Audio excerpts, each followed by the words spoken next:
السلام علیکم ناظرین، امید ہے آپ سب خیریت سے ہوں گے۔ ناظرین، آج ہم ایک ایسے ٹاپک پہ بات کرنے والے ہیں جس کے بارے میں آپ سب جانتے ہوں گے۔ آج کی اس ویڈیو میں ہم آپ کو کچھ ایسی انفارمیٹیو باتیں بتائیں گے جن کے بارے میں شاید ہی آپ میں سے کوئی جانتا ہو۔ جی ہاں ناظرین، آج ہم بات کرنے والے ہیں قومی شناختی کارڈ پر۔ قومی شناختی کارڈ ہر پاکستانی کی پہچان ہے، مگر بہت ہی کم لوگ شناختی کارڈ نمبر کی ٹیکنالوجی اور اس کے شناخت کے خودکار نظام سے واقف ہوں گے۔ اگرچہ آپ سب لوگ تقریباً روز اپنا شناختی کارڈ دیکھتے ہوں گے، لیکن آج تک آپ کو اس پر لکھے 13 ہندسوں کے کوڈ کا مطلب کسی نے نہیں بتایا ہوگا۔ آج کی یہ ویڈیو آپ کو شناختی کارڈ نمبر کے متعلق معلومات فراہم کرے گی۔ شروع کے پہلے 5 نمبر ہم مثال کے طور پر ایک شناختی کارڈ نمبر لکھتے ہیں۔ اس میں سب سے پہلے آنے والا نمبر یعنی 1 جو کہ صوبے کی نشاندہی کرتا ہے، یعنی جن لوگوں کے شناختی کارڈ کے نمبر 1 سے شروع ہوتے ہیں وہ لوگ صوبہ خیبر پختونخوا کے رہائشی ہیں۔ اسی طرح اگر آپ کے شناختی کارڈ کا نمبر 2 سے شروع ہوتا ہے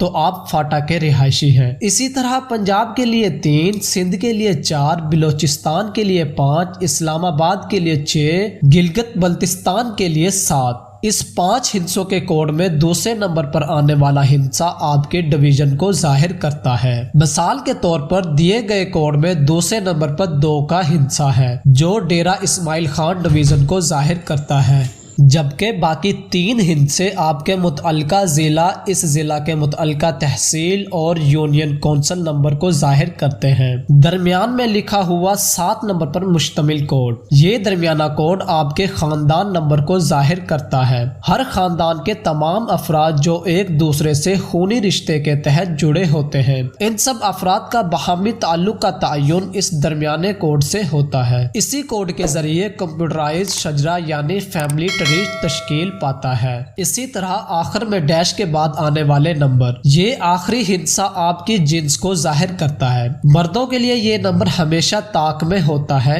مثال کے طور پر 1 3 5 7 9 یعنی 1 3 5 7 9۔ خواتین کے لیے یہ نمبر جفت میں ہوتا ہے، مثال کے طور پر 2 4 6 8۔ اس طرح نادرا کے خودکار نظام کے تحت ہم سب کا قومی شناختی کارڈ نمبر وجود میں آتا ہے۔ آج کی انفارمیٹیو ویڈیو یہاں پہ ختم ہوتی ہے۔ اگر ویڈیو اچھی لگے تو ویڈیو کو لائک کریں، شیئر کریں، چینل کو سبسکرائب کریں، ساتھ ہی بیل آئیکن کے بٹن کو دبائیں تاکہ ہماری ہر نیو آنے والی ویڈیو بآسانی آپ تک پہنچ سکے۔ ملتے ہیں انشاءاللہ نیکسٹ ویڈیو میں، تب تک کے لیے اللہ حافظ۔